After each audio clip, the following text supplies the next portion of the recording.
I like Coach Prime. I think you guys know that. But at this current point in time, this Colorado football team is literally falling apart right in front of our eyes.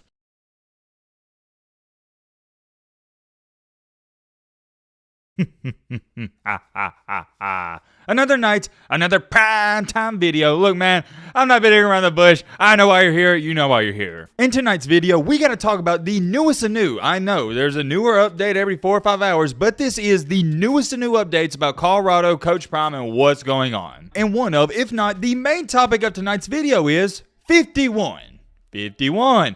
51, the number 51. Now, I know what you're sitting there saying, Matt, what does that number represent? And I think a lot of you have put 2 and 2 together. 51 represents the new total of amount of transfers. I can't even believe I'm saying this. 51 represents the amount of players from Colorado that have entered the transfer portal. I'm going to say that again. You heard me correctly. 50 freaking 1. I don't even know what to say. Unreal. Whoa.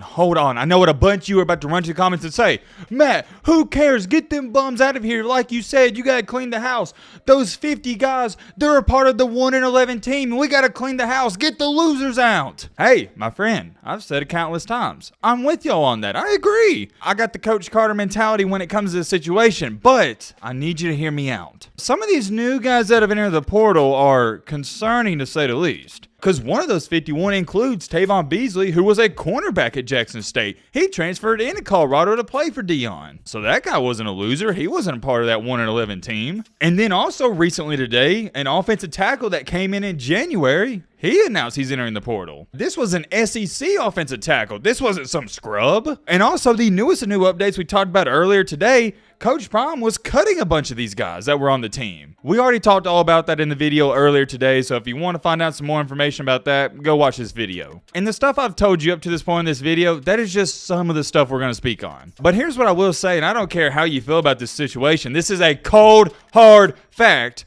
Colorado is literally falling apart at this moment in time. You know how sometimes we go, oh yeah, this team's falling apart, but we don't actually mean it? No, I actually mean it. I don't know how to emphasize that more. 51 transfers. I believe at this current moment in time, they only have 19 guys on scholarship. I don't think I got to say you should know this. This is going to be a really entertaining video. Get your snack, get your popcorn, whatever you like to eat when you watch a video. And real quick, I want to say this. On the previous video we uploaded earlier today, I said, hey, if we can get it to 1,500 likes before 8 p.m., we'll upload again, which is this one. And I don't want this to sound like I was underestimating you guys, but we got over 2,000 likes in 2 hours. The support has been unreal. We got one of the best communities out there, and the proof is in the pudding. You know what they say? Men lie, women lie, but numbers never lie. So I did want to give some recognition to you guys. All right, Matt, shut the crap up. Blah, blah, blah, blah, blah. Shut the crap up. Now, without further ado, let's get into it. First things first, I know this is a little bit off topic, but I hit a straight up lick today in Publix. Oh yeah, by the way, if you don't know what Publix is, it is a grocery store in the Southeast, originated in Florida. One of the best grocery stores out there. What's a good way to say this? Publix is like if Walmart was actually good. But anyways, the point is they had body armors, buy one, get one free, but for an 8-pack. So essentially meaning I got 16 body armors for like $7. I hit a straight up lick, and if you know anything about body armors, you know they do not go on sale. But also, somebody sent me this, and I've already talked about this before, but I'm going to address it again because people don't understand this. Somebody tagged this to me on Twitter and said, Matt, what's your opinion? So basically it's saying if you split the U.S. in half, who would win head-to-head, people versus people? I guess people are just highly misinformed about this. But if you are on the west of this line, and if you don't know what west is, the left of this line, hence California's the west coast, you're not even getting past the first 5 states on the east. And I'm not even sold on the fact that the entire left of this line can take on Florida and New York alone. But scratch that, you're not getting past Louisiana, Arkansas, Missouri, Iowa, and Minnesota. There's not a single chance. And if you somehow did, you'd be wounded, and then you'd have to run into Memphis. To my people on the West Coast, I respect y'all. In Colorado, I guess you're included in this mix, but Memphis is a different breed. You're not getting past that. And let's say you somehow made it to the final line, which would be New York and Washington, D.C., you'd be in for a treat. New York's a different breed. They'd be hitting a Bobby Schmurder dance while eating a bacon, egg, and cheese on one of your dead homies. So yeah, there's my 2 cents on that, but let's lock in. Let's get down to business here. This is a football channel. Y'all know I love reading your guys' comments, they're amazing, but unfortunately, for time's sake, I can only read a couple per video, and I really like this one. This is coming from a football player, so we're getting a good perspective. This is from Brandon Pete. Thank you for the comment, by the way, and listen to what he had to say. And by the way, he commented this comment on the video where we talked about the player that was throwing shade and shots at Deion Sanders. Brandon said, "I played football at a school, started as a true freshman, then hurt my back the 5th game of the season and never saw the field again. I finished my freshman year, then moved back home and transferred to a school near home to be a normal student at the beginning of my sophomore year. I called my old coach and asked if they would send me the film of the only 5 games I was able to play in, since that's all I had to remember my college career, and they wouldn't send it to me. Once they have no use for you, a lot of them could care less." I said it in the video, I'm going to say it again. It's a controversial topic and debate. The one Colorado player, he asked Deion Sanders in Colorado, "Hey, can I have some film to send these new schools?" And they said no. And I told you straight up, there's not just one argument to it, there's like 5 or 6. One of the key arguments I try to tell you guys is that a lot of coaches, they're not going to send out their practice film to anybody. Do I agree with it? Would I be that way? No, I would not. I would have the Nick Saban approach. If you don't know what Nick Saban does, he always helps on his transfer players. He'll send film, he'll send whatever the other team wants or needs. Does Nick Saban have his boundaries when it comes to how much film he's going to send? Yeah, I'm sure he does. But for the most part, that's why you see in Alabama enter the transfer portal. They're normally signed to a new team in about 24, 48 hours. Nick Saban tends to help his guys out, and I would be the same way. Now let me make this clear. I'm not trying to throw shade at Deion Sanders because I understand his perspective. He's a brand new head coach trying to establish himself. He doesn't want to give anybody an ounce of leverage against his team. He doesn't want to give any team advantages. No matter how you view this, I don't think there's a wrong opinion. I don't think it's wrong for Deion Sanders not to send out practice film, but I also wouldn't mind if a coach does send out practice film. I can see both sides to it. But I also found this reply to Brandon that I found rather fascinating. "Unfortunately, I'm going to have to side with the so-called student athlete. In my opinion, these kids are now being looked at as employees, and thank the NIL for that. These kids coming out of high school are being looked at in college athletics as employees at your local hardware store. Produced or you're out." I agree with that statement, but here's my counter argument. What's the problem? That's what life's about, isn't it? If you're not producing at your job, well, it's nothing personal, but they're going to fire you. It's the same thing with college football. I don't think it's so much that we're treating these kids like employees, but we're just holding them to standards. I could talk about this for 20 more minutes. We've already talked about it way too much. We got to get a move on. Here's what we really need to talk about. I say we speed run this Deion Sanders journey from Jackson State to where we are now. Coach Prime accepts a job at Colorado. One of the first things he says is, "Hey, I'm going to clean the house. You better enter the portal because I'm bringing my Louis." Everyone's like, haha, Deion, and he's got some jokes, but turns out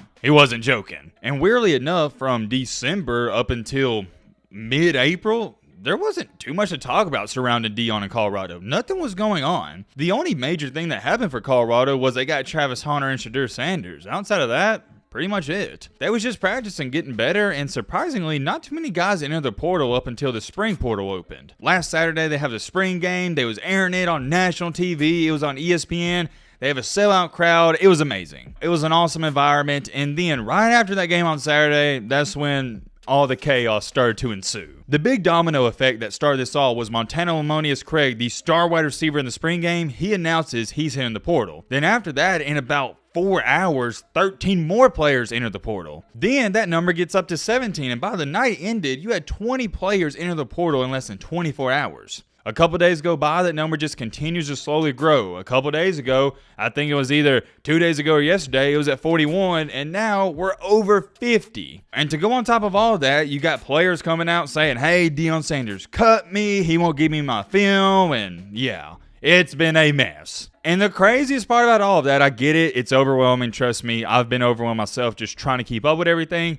I'm just touching on the major details. There's some other minor details we haven't even talked about just because I don't think they're too important, but they've happened. With all that being said, I get it. It was a lot, but we're now up to date with our current time, and somehow, some way, today, it even got worse. Or maybe not worse for Colorado, but the situation, it got messier. Around this morning lunchtime, depending on where you live, their offensive tackle, who was a former 4-star recruit coming in from Florida, he announced, "Hey, I'm leaving." Not good, but also about 5-6 hours ago, an edge rusher from Michigan who came in January as well, same as the Florida player, He announced he's leaving. I want you to keep in mind, these two guys I just mentioned, they were not a part of this Colorado football team last year. They were playing at Michigan and Florida, powerhouses. I don't know why I called Michigan and Florida powerhouses. I meant to say part of the Power 5 schools. You get what I'm trying to say. I like Coach Prime. I think you guys know that. But at this current point in time, this Colorado football team is literally falling apart right in front of our eyes. And I think it's cool because this is going to go down in history books. We're going to be telling our kids about this in 20 years. And it's going to go either one or two ways. I'm either going to be telling my kids in 20 years from now how Deion Sanders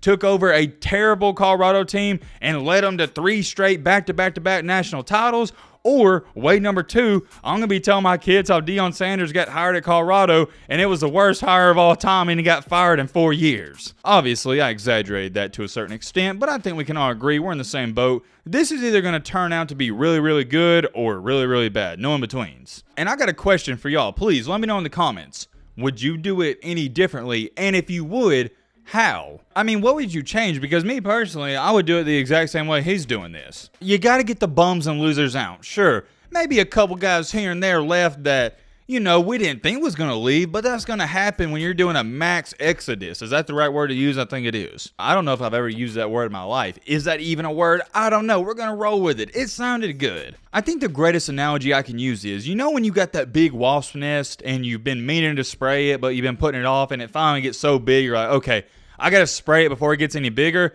Well, are you going to spray that wasp nest and still let 1 or 2 of them stay up there? No, you want to get all of them gone. Because if you don't get rid of all of them and you leave 1, 2, or 3 and you don't think it's a big deal, it's going to come back to bite you in the butt a couple months later. That's what's happening here. Get all the wasps out. There's no reason to leave a couple behind. Who cares? Yeah, a lot of people are highly misinformed about this. You only need 11 players to play college football. Do y'all know that? You don't need 85. Having 85 is a luxury. You only need 11. And last time I checked, they got 11 players on the roster. Now, granted, yeah, that would be a terrible case and scenario, but you could still play games. You might have to put Travis Hunter at defensive end, offensive tackle, but hey, man, you got to do what you got to do. And to be honest, between me and you, I think Travis Hunter could get 3 sacks against USC. But don't tell USC fans I said that. USC's so soft. I'm sorry. The reason I'm laughing is because I had a flashback to last year when Utah did whatever they wanted against them. I could go on and on, but your boy Matt is very tired. And come on now. We're going to talk about this in the morning. So I'll see y'all tomorrow. It ain't no big deal. Let me know your thoughts down below. But right with it.